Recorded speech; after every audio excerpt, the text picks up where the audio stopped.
तप करने का कोई समय है तो युवा अवस्था है। जर्जरित शरीर ये तप करने के लिए नहीं है। शिव महापड़ ग्रंथ में जिनका शरीर जर्जरित हो गया, जो वयोवृद्ध हो गए, उनके लिए कोई व्रत नहीं, उनके लिए कोई साधना नहीं, उनके लिए कभी कोई एकादशी का उपवास ना हो सके तो उनको भी दोष नहीं लगता, कोई त्रयोदशी का व्रत न हो सके, कोई भी पूजा अर्चन भी उनके लिए नहीं हो सके तो जो वयोवृद्ध हो गए उनको कोई दोष नहीं लगता है। अरे वहां तक कह दिया जिनकी आयु हो गई है वो कभी स्नान न कर सके तो भी उनको दोष नहीं लगता। इसलिए साधना, उपासना, अनुष्ठान करने का कोई श्रेष्ठ समय है, सुवर्ण समय है तो युवा अवस्था है। इसलिए हर युवाओं को जीवन में साधना करनी चाहिए, अनुष्ठान करना चाहिए, उपासना करनी चाहिए, विशेष करके परमात्मा का आराधन करना चाहिए। उससे जीवन जीने का श्रेष्ठ आध्यात्मिक बल मिलता है। जो आध्यात्मिक नहीं है, परमात्मा के प्रति जिनका कोई भाव नहीं, उनका जीवन खोखला होता है। जीवित होते हुए वो व्यक्ति मरा हुआ लगता है। इसलिए जीवन को जीवित रखने के लिए साधना, अनुष्ठान, उपासना बहुत आवश्यक है। इसलिए सती ने भगवान शिव जी का कठिन आराधन किया और कितने कष्ट पड़े, कितने दुख सती पर पड़े। अभी राजमहल में रहने वाली हिमालय पहाड़ों में तपस्या कर रही है तो हिमालय पहाड़ में थोड़ी के कभी ठंडी, इतनी गर्मी, इतनी कड़कड़ती ठंडी, बहुत कुछ, लेकिन सती ने भगवान शिव जी का भजन नहीं छोड़ा। महादेव ने स्वयं ने साधु वेश धारण करके सती की मानसिक परीक्षा कितनी ली। सती को शिव भक्ति को छुड़ाने के लिए भगवान शिव जी ने शिव जी के बारे में विरोधाभास प्रवचन किया, शिव जी के संपूर्ण विरोध में बोले, शंकर जी के बारे में इतनी बुराई की, इतनी बुराई की, जिनको हम शिव निंदा भी कहते हैं और बहुत हृदय से कहते हो। कभी देव की, महादेव की, साधु संत ब्राह्मण सज्जन लोगों, धर्मशास्त्र, कभी निंदा तो उनकी करनी नहीं चाहिए, लेकिन कभी निंदा सुननी भी नहीं चाहिए। जो साधु ब्राह्मणों की निंदा करते हो, निंदा सुनते हैं, उनके परिवार में निर्धनता आती है, दरिद्रता आती है। इसलिए कभी जो है उनके कर्म उनके भाग्य में है, आप क्यों उनके पाप में भागीदार हो रहे हैं। इसलिए शत्रुओं की भी कभी निंदा नहीं करनी चाहिए। हम कथा श्रवण करके छोटी छोटी बात को पकड़कर हम जीवन को ऊंचाई पर ले जाएंगे। हमारे जीवन का श्रृंगार सोना चांदी हीरा मोती ब्रांडेड वस्त्र नहीं है। हमारे जीवन का श्रृंगार हमारे सद्गुण है, हमारी सहनशीलता है, हमारी सहन शक्ति है, हमारा समर्पण है, परमात्मा के प्रति भाव हमारा श्रृंगार है।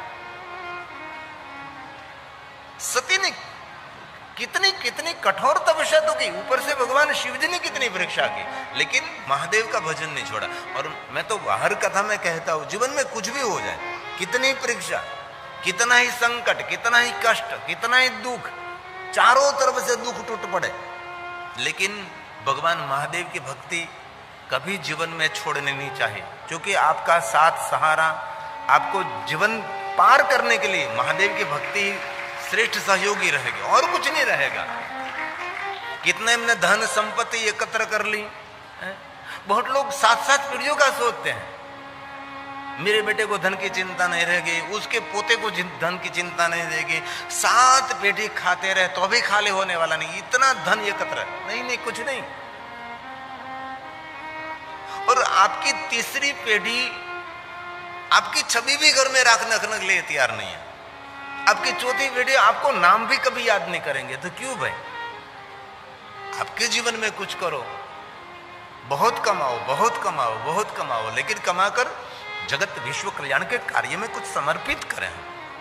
इसके शेरवानी परिवार ने पुरुषार्थ किया होगा, मेहनत की होगी, बहुत समय से थोड़ा थोड़ा धन एकत्र करके चारों भाइयों ने मिलकर, दीनानाथ जी, आनंद जी, हमारे मिथिलेश जी और नवीन जी, सब ने मिलकर ये धन खर्च किया, समर्पित किया प्रभु के मार्ग में। तो हम सबको मुंगेली में इतनी दिव्य और भव्य सुंदर शिव महापण कथा का अवसर हम सबको मिला है। इसलिए जीवन को गंभीरता से समझने का प्रयास करें। और बहुत दिल से कहा, जीवन तो कष्ट से भरा हुआ है। दुनिया की कोई नदी सीधी नहीं चल रही, सभी टेढ़ी ही चलती है, कहीं पत्थरों को टकराती हुई पहाड़ों में, कभी रेगिस्तान में चलती चलती समंदर को मिलती है। जीवन भी ऐसा ही है, कोई नदी एक किनारे से नहीं चलती, सभी नदियों के दो ही किनारे होते, एक सुख का और एक दुख का। जीवन ही ऐसा है, इसलिए संभल कर चलते रहो। लेकिन जीवन में कितने ही दुख के पहाड़ टूट पड़े, लेकिन दिल से कहता हूं, भगवान महादेव की भक्ति कभी नहीं छोड़नी चाहिए, कभी नहीं। शिव जी का नाम आपको भव पार कराने वाला है, और कोई आपको भव पार नहीं कराएंगे, शिव का नाम ही भव पार कराएंगे। सार भजन है, पुराणों का सार भजन है, महापुरुषों का मत भी भजन है। इसलिए जीवन में आप सफल होना चाहते हैं तो भजन बहुत आवश्यक है। ऐसा नहीं मैं कह रहा कि आप हिमालय पहाड़ों में चले जाओ, मंदिर में बैठ जाओ, नहीं। करते जाइए घर के काम, लेता जाइए प्रभु का नाम, हलता चलता बैठता उठता जीवाग्रह है जो आपका इष्ट मंत्र। ऐसा मैं नहीं कहता कि शिव जी का ही भजन करो, वो तो मैं शिव महापण कथा कहता हूं, तो शिव जी के बारे में कहूंगा। आपके इष्ट राम है तो राम का भजन करो, आपका इष्ट भगवान कृष्ण है तो कृष्ण जी का भजन करो, राधा रानी आपके हृदय में बसे है तो राधे राधे करते रहो। अंत तो सभी आधार को वहां पहुंचना है। इसलिए बहुत कम लोग हैं भजन करने वाले, बाकी उलझे हुए विचारों में फंसे रहते हैं, व्यर्थ विचारों में, विचारों के ट्रैफिक में फंस जाते हैं, बाहर ही नहीं निकल सकते। रात को नींद भी नहीं आती विचार विचार विचार में। और विचारों में संयम रखना बुद्धिमता है। भगवान महादेव मिले, भगवान शिव जी ने सती को कहा कि आपके साथ में विवाह करूंगा, और भगवान शिव और सती का सुंदर विवाह हुआ। देवताओं के साथ, देवियों के साथ, इंद्र, इंद्राणी, ब्रह्मा, ब्रह्मणी, विष्णु, लक्ष्मी, वरुण, कुबेर आदि आदि नारद आदि मुनियों के साथ, देव दूतों के साथ, भूतों के साथ, इंद्र के अप्सराओं के साथ, सब सर्व ऋषि मुनियों के साथ मान सम्मान बाजते गाजते भगवान शिव जी प्रजेश नगर में पधारे। नगर वासियों ने स्वागत किया। वीरणी ने भगवान महादेव का विवाह मंडप पर स्वागत किया। प्रभु पधारे विवाह मंडप में, और दक्ष महाराज ने पुत्री सती को विवाह मंडप में प्रवेश दिया। शिव जी महाराज ने खड़े होकर स्वागत किया। सती ने पुष्पमाला शंकर जी को अर्पण करी, और महादेव ने पुष्पमाला सती को अर्पण की, और सुंदर शिव और सती का विवाह हुआ। शिव सती का मिलन हुआ है, मंगल फेरे हुए हैं। और सुंदर शिव और सती के विवाह की कथा सती खंड में। बाद में दक्ष महाराज ने अपनी पुत्री सती को भगवान शिव के साथ विदा दी। शिव सती का विवाह हुआ। कैलाश के द्वार पधारे शिव सती, कौन स्वागत करे? न माता, न पिता, न बंधु, न मित्र, कोई परिवार ही नहीं। स्वयं जगत के माता पिता हैं, कौन स्वागत करे? भगवान विष्णु और लक्ष्मी जी ने शिव और सती का सुंदर स्वागत किया। भगवान कैलाश में विराजमान हुए, देवताओं ने जय जयकार किया, परिक्रमा की, और सती जैसे सुनती वैसे ही देवताओं ने मुहुर मुहुर सबने प्रशंसा की। विवाह में बहुत आनंद मिला। क्या प्रजेश ने व्यवस्था की थी, क्या सुविधा, क्या व्यंजन, क्या भोजन है? ये बात जीवन में याद रखिए। किसी के छोटे मोटे प्रसंगों में जाओ ने, इस प्रसंगों को आप प्रशंसित करेंगे कि क्या सुंदर व्यवस्था थी, प्रसंग बहुत सुंदर किया उसने। बेटी का विवाह किया, कुछ कमी नहीं रखी, बेटे का विवाह किया, कुछ कमी नहीं रखी। दूसरों के प्रसंगों की कभी निंदा नहीं करनी चाहिए, कभी नहीं। लोगों को आदत होती है कहीं न कहीं कमियां ढूंढते रहे, ऐसा नहीं करना। देवताओं ने बहुत प्रशंसा की, विवाह में बहुत मजा आया, आनंद आनंद किया। और भगवान शिव जी को कहा और माता सती को कहा कि हम हमारे लोक में प्रयाण करते हैं, और सभी देवता अपने अपने लोक में गए। भगवान शिव और सती ने सुंदर विचरण किया। जंगल जंगल, वन वन, नदी के तट तट, समुद्र के तट पर, पहाड़ों पहाड़ों के कंदराओं में शिव और सती विवाह के बाद विचरण कर रहे हैं। विचरण करते करते कुंभ ऋषि के द्वार पधारे, और शिव और सती कुंभ ऋषि के द्वार आए। एक बार त्रेता जुग माही, रामचरितमानस में भी चौपाई के द्वारा ये कथा है। शिव महापुराण ग्रंथ में श्लोकात्मक कथा है। थोड़ा थोड़ा तो भेद रहता है, लेकिन दोनों कथा एकदम समान है। कुंभ जी ने सुंदर स्वागत किया। संग सती जग जननी भवानी, भगवान ने आश्रम में प्रवेश किया, कुंभज जी ने सुंदर आसन प्रदान किया और शिव जी ने नम्र भाव से कहा, कुंभज जी भगवान राम की कथा सुननी। कुंभज जी ने विवेक दिखाया कि भगवान आप ही कथा के वक्ता हैं, लेकिन आप मुझे अवसर दे रहे हैं तो मेरी वाणी को पवित्र करने के लिए मैं जरूर आपके समक्ष में भगवान राम की कथा कहूं, और आप मुझे अवसर दे रहे हैं। और वक्ता को अवसर श्रोता देते हैं, आयोजक देते हैं। ये अवसर मुझे कथा का मिल रहा है, तो अवसर मुझे किसने दिया? इस केशरवाणी परिवार ने अवसर दिया है। आप सबका साथ सहयोग योगदान दिया, लेकिन मुझे अवसर दिया है। शिव के कथा के तो वक्ता बहुत हैं, लेकिन बहुत कई वक्ताओं को पसंदगी नहीं की। मेरा भी कोई सद्भाग्य है कि केशरवाणी परिवार ने मुंगेली में मुझे भगवान महादेव की कथा कहने का अवसर दिया। इसलिए कुंभज जी ने कहा, महादेव जी आप मुझे अवसर दे रहे, और शिव महापड़ ग्रंथ में श्रोताओं को साक्षात रुद्र तुल्य दिखाया। वक्ता रुद्र तुल्य नहीं है। महापुरुषों का मंतव्य है जो भगवान महादेव के कथा श्रवण करते हैं, रुद्र यवन संशय, ये साक्षात रुद्र तुल्य। इसीलिए मेरे लिए आप सभी भगवान शंकर जी के स्वरूप हैं, और मैं कोई जीव को कथा नहीं सुना रहा हूं, मैं स्वयं शिव को कथा सुना रहा हूं, मैं मेरे महादेव को कथा सुना रहा हूं। शिव स्वयं कथा श्रवण करते हैं। कुंभज जी ने कहा, भगवान मैं जरूर मैं कथा कहूं, और रामचरितमानस में भी सुंदर प्रसंग शिव महापड़ ग्रंथ में भी है। राम कथा मुनि बर्ज बखान, एक एक प्रसंग को पकड़ पकड़ कर सुंदर सुंदर वर्णन के, एक एक प्रसंग को डीप में समझाए, गहराई से समझाए। कथा की मजा वही है। सुनी महेश परम सुख मानी, कथा श्रवण करके सुख नहीं मिला, परम सुख मिला। दुनिया में सुख तो बहुत स्थानों से मिलता है, लेकिन सुख की परिभाषा आपकी दृष्टि में अलग रहती है ना। सबकी दृष्टि में सुखों की परिभाषा अलग है। कई लोग धन संपत्ति एकत्र करने में सुख समझते हैं, कई लोग बहुत सारी संपत्ति बैंक में जमा करने के सुख मानते हैं, कई लोग पद पदवी में सुख देख, सबकी सुख की परिभाषा। बहुत लोग भगवान की पूजा अर्चना में सुख देखते हैं, बहुत लोग भगवान की कथा में सुख देखते हैं, बहुत लोग कोई सम्मान मान सम्मान देते, इसमें सबकी सुख की दृष्टि अलग अलग रहती है। लेकिन वास्तव में दुनिया में कोई सुख है ही नहीं। ये पूरा लोक दुखालय का सुखालय थोड़ा है, सब दुखी है। नजदीक से मिलते नहीं, इसीलिए पता नहीं कि सुख है दुख है। बाकी बहुत नजदीक से मिलो तो उसके पास सुख नहीं निकलेगा, उनके पास दुख ही निकलेगा। कोई भी व्यक्ति धनपति, कितना ही धनपति, कितना पद पदवी हो, कितना ज्ञानी, कितना विद्वान हो, कोई होगा करोड़ों में से कोई कहता है कि मैं सुखी हूं। तो प्रश्न हो सकता है सुखी कौन? तो जवाब दिया, तुम्हारो भजन राम को पावे, जन्म जन्म के दुख बिसरावे। जिनके पास भगवान का भजन है वो सबसे बड़ा सुखी है। उनसे बड़ा सुखी कौन हो सकता है? इसलिए सुख का द्वार भगवान का भजन है। इसलिए भजन कभी छोड़ना नहीं चाहिए। कुछ भी हो जाए, कोई अपमान कर रहा है, मान कर रहा है, कोई निंदा कर रहा है, कोई आपके लिए बहुत बुरी बुरी बात बोल रहा है, बहुत कुछ परेशान कर रहा है, लेकिन भजन आपके लिए बिलीपत्र चढ़ाने का विरोध नहीं। लेकिन बहुत सारे साधु पुरुषों को मैंने देखा कुछ भी नहीं, बस शिव जी का भजन करते हैं, ध्यान करते हैं। और शिव परंपरा पूरी ध्यान की परंपरा है।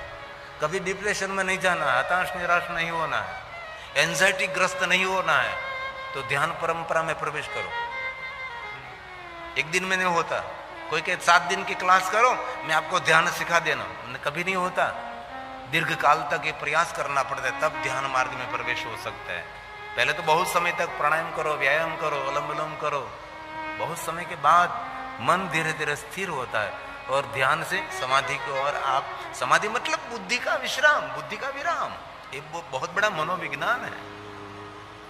तो मैंने तो बहुत बार कहा शिवालय का गर्भगृह ध्यान के अंदर है, लेकिन ध्यान करने वाले वहां कम लोग हैं। वहां तो सब पूजा पाठ, पूजा अर्चन, भगवान को इतना इतना चढ़ाती, इतना चढ़ाते।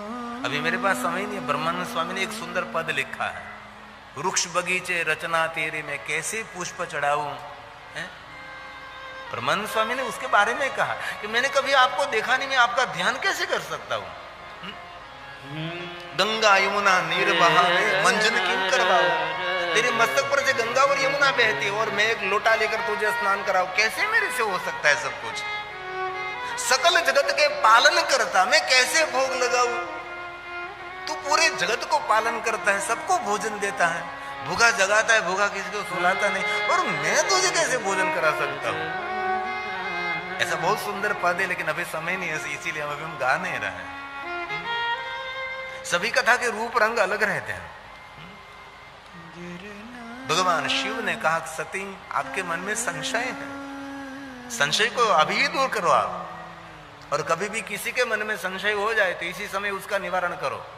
बाकी संशय आत्मा ये खत्म हो जाती, पूर्ण हो जाए, उसका जीवन पूर्ण हो जाएगा। इसीलिए उससे बाहर निकलो, श्रद्धा से जीवन को बनाओ, संशय से नहीं। लेकिन मनुष्य का स्वभाव है नित्य संशय करता रहता है, छोटी छोटी बातों में संशय। और भगवान को दीप किया, दीप बुझ गया, संशय आज कुछ होने वाला है, अरे कुछ भी नहीं होने वाला, ये पवन की झोंका है, इसलिए दीप बुझ गया, फिर से दीप है? और भगवान को माला चढ़े, नीचे गिर गई, ओ भगवान ने माला नहीं स्वीकारी, अरे तूने बराबर ठीक नहीं की थी इसीलिए नीचे गिर गई, भगवान को क्या तेरी माला के साथ है? ऐसी छोटी छोटी बातों से बाहर निकलो। अरे घर से बाहर निकले, बिल्ली निकली, ओ बिल्ली निकली, चलो पीछे वापस चले जाएंगे, नहीं जाएंगे। अरे ऐसी छोटी छोटी बातों में इस कितना बड़ा विराट ब्रह्मांड है, इस ब्रह्मांड में पृथ्वी का कोई अस्तित्व नहीं तो हमारा क्या हो सकता है अस्तित्व? ये ब्रह्मांड में पृथ्वी जो रज के समान है, तो शरीर का क्या अस्तित्व है? इसलिए इससे बाहर निकलो, खुले मैदान में जो संशय रहित जीवन बनाओ, कुछ भी होने वाला नहीं है। एक बात कहूं, जो आपके मन में हो रहा है वही आपके जीवन में होने वाला है, उससे और कोई कुछ भी होने वाला नहीं। इसलिए मन आपका प्रफुल्लित आह्लादित आनंदित रहे, मन आपका सकारात्मक रहे, वही सबसे बड़ा मनोविज्ञान है। और शिव जी ने कहा, सती जरूर आप परीक्षा करिए, देखिए जरा, लेकिन विवेक का जतन करना, विवेक को कभी छोड़ना नहीं है। और कथा आप सभी ने सुनी है, राम जी की कथा। तो सती सीता का रूप लेकर गई, और शिव महापुराण ग्रंथ में भगवान राम और सती का सुंदर संवाद है, श्लोकात्मक संवाद है, जो राम जी ने सुंदर सुंदर कथा कही सती को। और एक शिव गीता भी है, जब राम वन में ये लीला कर रहे थे, रो रहे थे, तब शंकर भगवान राम जी को मिले और सुंदर एक शिव गीता का प्रागट्य हुआ। राम जी ने महादेव के मुख से सुनी, और कृष्ण अवतार में वही गीता अर्जुन को सुनाई। और श्रीमद् भगवत गीता इतना सुंदर है, ऐसा नहीं कहीं से खोलो आपके लिए कुछ कह रहे हैं। कभी भी हाथ में ऐसा करो, जहां से पढ़ो वहां से आपके लिए कुछ तो संदेश है ही, ये आपके लिए ही है। एक साधु पुरुष मुझे मिले थे, वो कहीं बाहर जाते हैं ना, तो पहले ऐसे ही श्रीमद् भगवत गीता खोल लेते हैं, और 2 पत्ते पर जो लिखा है वो सब कुछ सुन लेते हैं, और वो मानते हैं ये अर्जुन को नहीं भगवान कह रहा है, ये मुझे कह रहा है, ऐसा भाव लेकर वो निकलते थे। ऐसे एक साधु पुरुष मुझे मिले थे। धर्म ग्रंथ हमारा जीवन निर्माण करता है, हमारे ग्रंथियों को तोड़ता है, ये मेरे ग्रंथ हैं। छोटी छोटी ग्रंथियों से हम पीड़ित हैं। और सुंदर संवाद, सती वापस आई, महादेव ने कहा कि परीक्षा ले ली, कछो ने परीक्षा लेने ही गोसाई, झूठ बोला। और शिव जी समझ गए, सती का त्याग हुआ, देवताओं ने जय जयकार किया। सती महादेव को पूछने लगे, क्यों जय जयकार करते देवता? और महादेव सती को कहे कि मैंने आपका त्याग कर दिया है, तो शिव जी बोले और सती का दिल दुखे, इसलिए महादेव जी मौन रहे। और बहुत हृदय से दिल से कहता हूं, परिवार में जितना मौन रहो ने, इतना परिवार संगठित रहेगा। जितना परिवार में बोलते रहोगे, इतना परिवार धीरे धीरे बिखर जाएगा। हमने दुनिया में कभी कहीं नहीं देखा है कि कुंवारा 4 भाई हैं अलग रहता है, कभी नहीं। 4 भाई माता पिता के साथ रहते हैं, परिवार के संग रहते हैं, चारों भाई साथ में भोजन करते हैं, साथ में रहते हैं। हमने कभी नहीं देखा कुंवारे 4 भाई बिलग रहे। लेकिन एक बड़े भाई का विवाह हुआ और एटम बम फोड़ा, सब कुछ बिलग सब कुछ खत्म। नहीं, आपको मौन रहना है, परिवार को साथ में लेकर आपको सब कुछ करना है। शिव जी मौन रहे और शिव जी का आसन, मौन शिव जी का सिंहासन है, इसलिए मौन रहो। शिव जी मौन में बसते हैं। और शिव जी ने कहा चलो कैलाश जाएंगे, वहां जाकर कुछ बातें करेंगे। शिव और सती कैलाश पहुंचे और सती प्रश्नोत्तरी करे। इससे पहले तो भगवान महादेव जी ध्यानस्थ हो गए। 87,000 साल बीत गए और सती ने हाथ जोड़कर क्षमा मांगी, मैंने कुछ गलती की है। हमारी गलती हमारे समझ में आ जाए ना तो बहुत सारे प्रश्न सभी निवारण हो सकता है, लेकिन हमारी गलती हमारे समझ में नहीं आती और हमारी गलती को हम स्वीकारते भी नहीं है। अपने स्वयं की गलती को स्वीकारना वो सबसे बड़ी बुद्धिमत्ता है। दूसरे की गलती निकालने के लिए भेजा चाहिए, भेजा, लेकिन अपनी गलती को स्वीकारने के लिए कलेजा चाहिए कि मैंने भूल की है वे, मैं क्षमा चाहता हूं। लेकिन नहीं लोग करते ना। सती ने हाथ जोड़ा, भगवान क्षमा चाहती हूं। तब इसी समय महादेव ने नेत्र खोले, लगे कहन हरि कथा रसाला। इसी समय कथा का प्रारंभ कर दिया महादेव ने, कोई प्रश्नोत्तरी नहीं। सती कथा श्रवण करो आप। भगवान शिव और सती सुंदर कथा गा रहे हैं।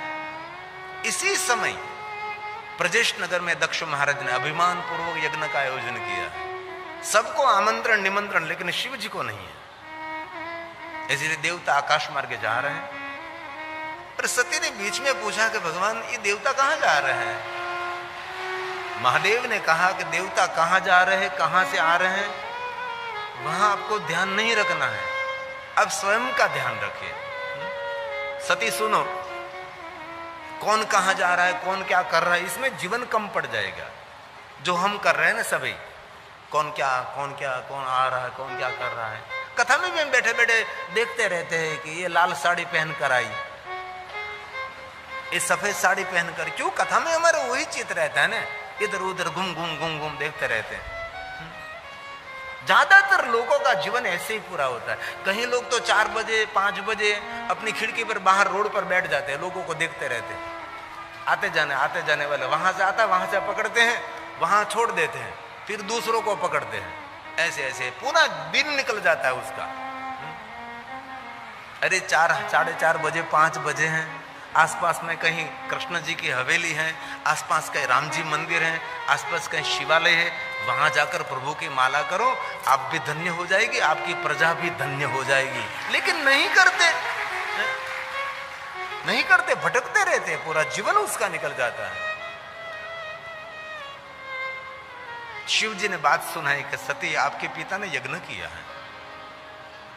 पूरी कथा सुनाई कि क्यों यज्ञ किया है। ये भी एक बहुत लंबी कथा है, इनमें हम नहीं जाएंगे। सती ने कहा मेरे पिता ने यज्ञ किया, मुझे जाना है।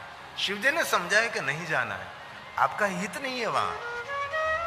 क्योंकि महादेव जानते हैं कि सती वहां पहुंचेगी तो वापस कभी नहीं आएंगे। महादेव ने बहुत मना किया, लेकिन सती नहीं माने। अगणित गणों को साथ में भेजा सती की रक्षा के लिए, लेकिन महादेव मन ही मन जानते थे कि जब काल का समय आता है तब कोई किसी की रक्षा नहीं कर सकता। तो भी महादेव ने गणों को साथ में भेजा। इतने गण थे कि सती प्रजेश नगर में पहुंचे और गणों की जो लाइन थी वो कैलाश के द्वार तक रही। इतनी संख्या में भेजा। प्रजेश नगर में सती पहुंची। पहले तो नगरवासियों ने अपमान किया, पिता के आंगन गई, मेहमानों ने अपमान किया और नहीं सुनने जैसे शब्द सभी बोलने लगे। सती का पैर भारी हुआ। और कभी बहन बेटी हमारे आंगन में आए तो उसका आदर सम्मान करना। मैं तो बहुत हृदय से कहता हूं, हम साधु ब्राह्मण दूसरे नंबर पर हैं। पहला आपका कर्तव्य है आपकी बहन बेटियों का ध्यान रखना, बाद में हमारा नंबर है। आपके घर में जितनी आपकी बहन बेटी हैं, आपकी बहन है, आपकी बेटी है, उसका ख्याल रखो। उनकी पहले सेवा करो, हमारी बाद में करो। और भगवान की भी दूसरी भी पहले तो आपके घर में जो बहन है, आपकी बेटी है, घर पे है कि ससुराल में है, उसका आदर करो, उसका सम्मान करो। आपकी तरफ से कोई उनको परेशानी नहीं होनी चाहिए। और आपके पिता ने बहुत धन छोड़ दिया है आपके लिए, तो आप बे भाई हैं, तो सरके भाग में हिस्से में आप ये धन बांट रहे हैं, तो थोड़ा सा इसमें से हिस्सा आपकी बहन को भी देना चाहिए। ये बहुत बड़ा पुण्य मिलेगा आपको। आपकी बहन ने भी, जहां से आपने जन्म लिया ना, यही माता पिता ने आपकी बहन को भी जन्म दिया, लेकिन लोग नहीं करते। और मेहमानों के बीच में बैठी हुई मां वीरणी सती को देखकर खड़ी हुई, दौड़ती दौड़ती आई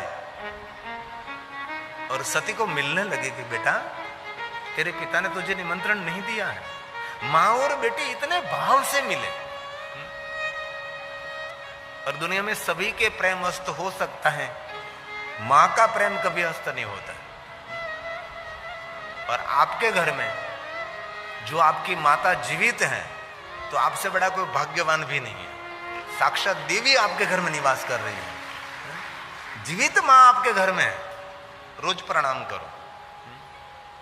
और भगवान को गरम गरम भोजन कराओ न कराओ, लेकिन आपके घर में वयोवृद्ध दादा दादी है, वयोवृद्ध माँ है, उनको समय पर ताजा भोजन कराओ, क्योंकि वृद्धावस्था में जठराग्नि उनकी शांत हो जाती है।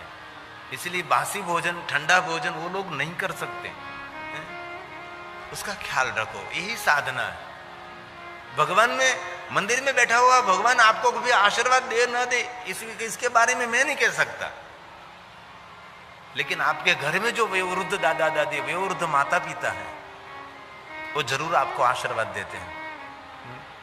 और जिनके साथ दादा दादी और माता पिता का आशीर्वाद है, दुनिया में उनका कोई बाल भी बाका नहीं कर सकेगा, कहीं भी आपके पीछे हट नहीं रहेगी।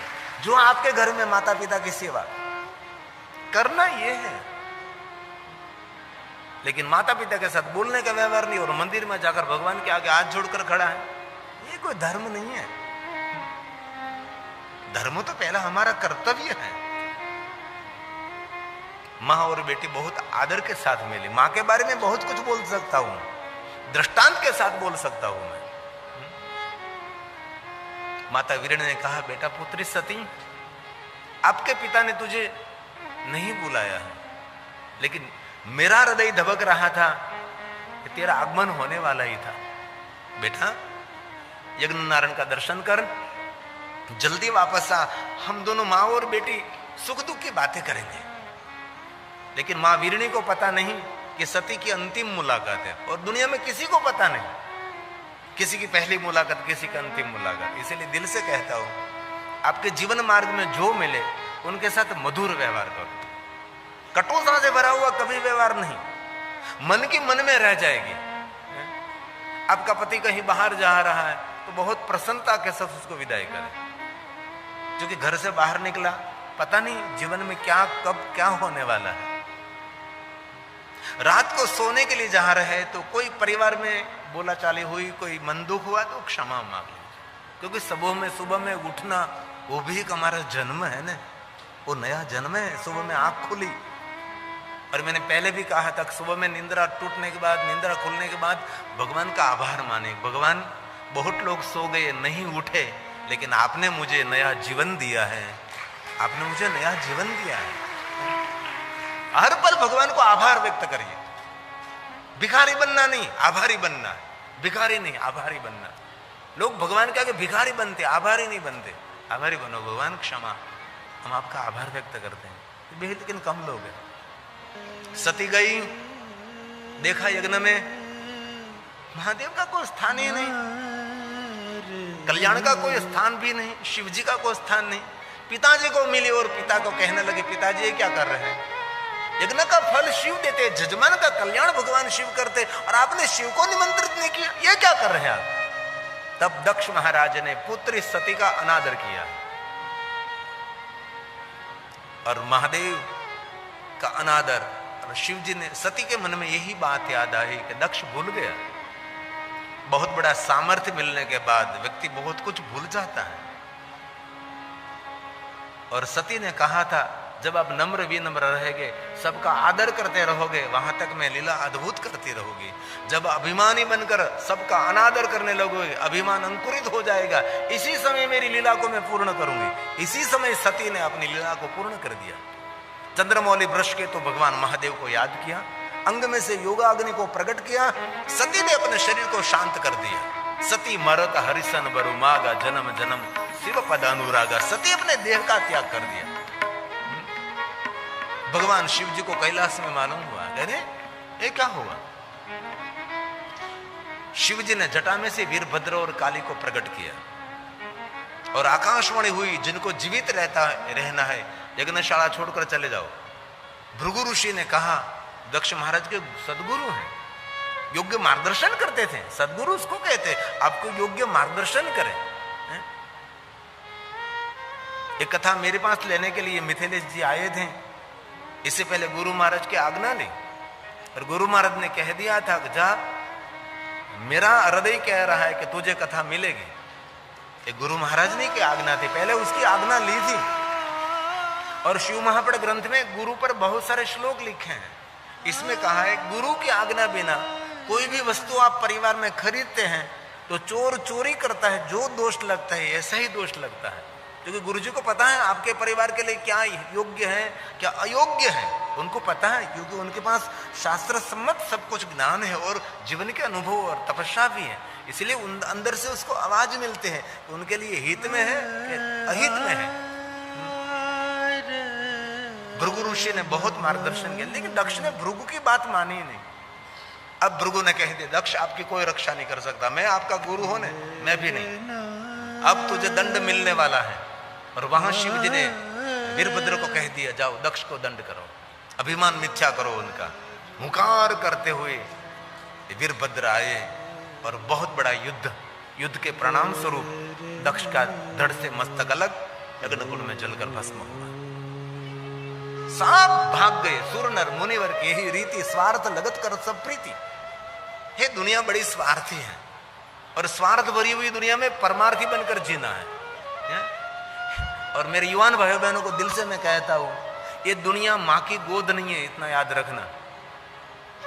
दुनिया बड़ी निष्ठुर है, कंकर और पत्थरों से और कांटों से भरी हुई दुनिया है, इन्हीं में आपको संभाल कर रहना है।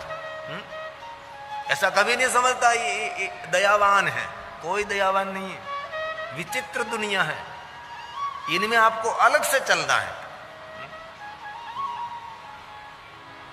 ऐसा कभी नहीं मानना कि दुनिया मां के गोद है, कभी नहीं हो सकती। ये बड़ी निष्ठुर, बड़ी कठोर, कांटों से भरी हुई, पत्थरों से भरी हुई, कंकर से भरी हुई दुनिया है, निर्दयता से भरी हुई दुनिया। इसमें आपको दयावान बनकर खिलना है। जैसे कादव कीचड़ में कमल खिलता है, वैसे आपको दुनिया में आपके सद्गुणों से खिलना है। जीवन और कुछ निर्माण करना है।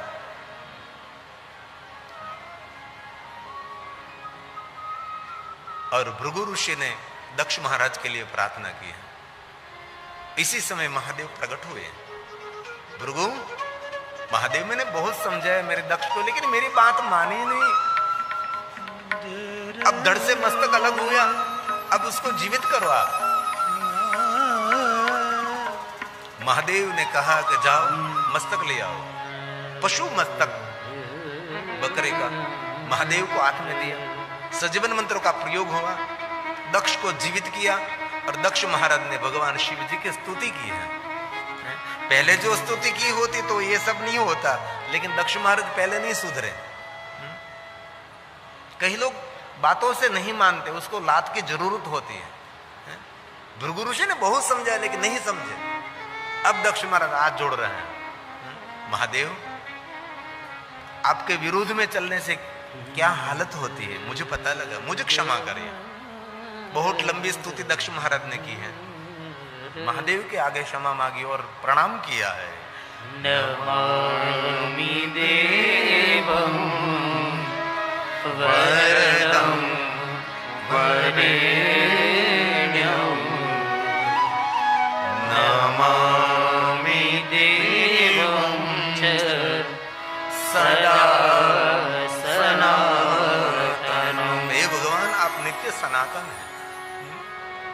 मुझे क्षमा करिए भगवान। बाद में बहुत लंबी स्तुति है, मैं तो एक पंक्ति गा रहा हूं। बाद में महादेव ने दक्ष महाराज को कहा, दक्ष सुनिए, एक पहली बात मेरी याद महामंत्र की तरह याद रखनी है। तो दक्ष महाराज और शंकर भगवान का संवाद है, इतना सुंदर श्लोकात्मक संवाद है। दक्ष महाराज और शिव जी तो एक संवाद के पात्र हैं, लेकिन ये सब कुछ हमारे लिए है। महादेव ने पहली बात कही, दक्ष आज से दृढ़ संकल्प करो, हम कभी ऐसा बर्ताव नहीं करेंगे, हमारे बर्ताव से दूसरों का अनादर हो रहा है, कभी नहीं। और एक बात याद रखना दक्ष, जैसा बर्ताव दूसरों के साथ करते हैं ऐसा बर्ताव हमारे लिए फलित होता है। जैसा बर्ताव दूसरों के लिए करेंगे ऐसा बर्ताव हमारे लिए फलित होता है। इसलिए आपको जो सम्मान चाहिए तो सबको सम्मान देते रहो। और स्वयं महादेव ने दक्ष महाराज को कहा, दक्ष महाराज ये ब्रह्मांड का प्रारंभ आकाश में से, पाताल में से, कोई दिशा अनदिशा में से नहीं हो रहा है। ये ब्रह्मांड का प्रारंभ जहां बैठे, जहां आप खड़े हैं वहां से ब्रह्मांड का प्रारंभ होता है। वैसे जो आप बोलेंगे ये आपसे प्रारंभ होगा। इसीलिए दक्ष महाराज शुभ विचार, शुभ वाणी बोलनी चाहिए, क्योंकि जो आप बोल रहे हैं वो आपसे प्रारंभ हो रहा है। ओम नमः शिवाय मंत्र का अर्थ क्या है? ये तो है, उसको महामंत्र क्यों मानते हैं? ओम का अर्थ है निराकार ब्रह्म और नमः का अर्थ है नमस्कार। शिव और शिवाय, पूरे ब्रह्मांड का कल्याण करो, पूरे ब्रह्मांड का कल्याण करो, पूरे ब्रह्मांड का कल्याण करो। पूरे ब्रह्मांड का कल्याण का भाव हम रखते हैं तो पहला कल्याण किसका होगा? जो बोल रहा है उनका पहले कल्याण होगा। इसलिए महादेव ने कहा, दक्ष जहां बैठे, जहां खड़े, वहां से दुनिया का प्रारंभ हो रहा है। इसीलिए जो आप बोले तो आपसे प्रारंभ होगा। जल से कोई सरोवर भरा है, जहां पत्थर गिरता है वहां से तरंग प्रारंभ होती है। ये तरंग पूरे सरोवर में फैलती है। इसीलिए दक्ष महाराज कभी ऐसा वर्ताव नहीं करना चाहिए कि आपके वर्ताव से दूसरों का अनादर हो रहा है। इसलिए हमारी सनातन में सबसे बड़ा सूत्र क्या है? विश्व का कल्याण हो। हमने कभी ऐसा नहीं कहा कि भारत का कल्याण हो, पूरे विश्व का कल्याण हो। कल्याण का भाव प्रकट, शिव शब्द का अर्थ कल्याण है। और हमारे ऋषि मुनियों ने तो देवताओं को कहा, सर्वे भवन्तु, पूरे भुवन में सबको सुख मिले, सबको आरोग्य मिले। लेकिन सबको सुख नहीं मिला। जिनकी भद्र भावना है, जिनकी भद्र दृष्टि है, उनको सुख मिलता है, उनको आनंद मिलता है। इसलिए दूसरों को सुखी करने का प्रयास करोगे तो भगवान आपको सुख देने वाला है। इसलिए जीवन में आज ये बात याद रखें, जो आप अंदर से सोच रहे हैं वो आपसे प्रारंभ होने वाला है। जो कुछ बोल रहे हैं वो आपसे प्रारंभ होने वाला है। इसलिए बोले सो निहाल, ये ब्रह्मांड का सबसे बड़ा रहस्य है। ब्रह्मांड का रहस्य जिसने समझ लिया, समझो वही भव पार हो गया। इसलिए किसी के प्रति बुरा विचार नहीं, बुरा भाव नहीं, कभी नहीं। आपका भले अहित कर रहा है, बुरी कर रहा है, सब कुछ कर रहा है, लेकिन हमारे हृदय में उसके प्रति कभी घृणा नहीं। दूसरों के प्रति कभी बदला लेने का भाव नहीं रखना है। ये छोटी बात है, लेकिन जीवन में अमृत से भी ज्यादा मूल्यवान है। दूसरों के प्रति जब बदले का भाव रखोगे तो आप बदले की आग में जलते रहोगे, बदला नहीं ले सकोगे। किसी ने आपके बुरा किया है तो बदले का भाव भूलना है, आपको भूल जाना है। लेकिन अवसर आने पर आपने जो बदला नहीं लिया तो प्रकृति आपसे 10 गुना बदला लेने के लिए, प्रकृति आपकी साक्षी है, ये जागरूक रहती है प्रकृति। इसलिए प्रकृति पर समय पर छोड़ दीजिए, आप क्यों जल रहे हैं?